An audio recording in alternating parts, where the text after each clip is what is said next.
台湾诗人向阳、罗汉秀的创作，毋但是诗文学，嘛结合音乐哦。因两个人嘛拢得过金曲奖的最佳作诗人哦。最近伫台北新奇园区有一场两个人的特展哦，透过诗词、甲音乐，佮有影像，用无共款的形式，要邀请大家进入诗人的世界。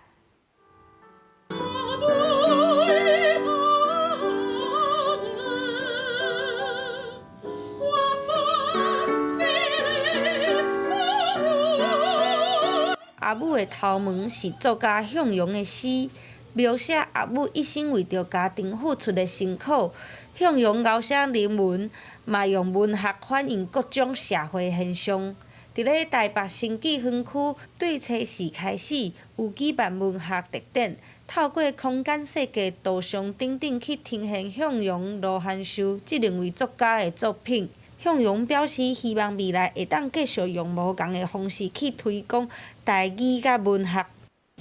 诗如果跟歌结合在一块，它应该是可以更靠近一般的大众。那诗呢，应该是没有声音的歌；那歌呢，应该是有声音的诗。伫展区内，另外一位作家罗汉秀，侪诗拢是结合歌曲。 亲像少年台湾、春天的花蕊，拢是真侪人有印象的歌。伊表示，写歌毋是目的，是抢单。伊感慨定定写诗无人看有，所以伊想到上好的方法，就是甲诗甲流行音乐结合。把诗去跟音乐结合，是流行音乐。慢慢的，那也跟古典音乐、跟艺术歌曲，后来也跟歌舞剧、跟歌剧。 那当然，中间还有无心插柳的跟选举挂在一起哈。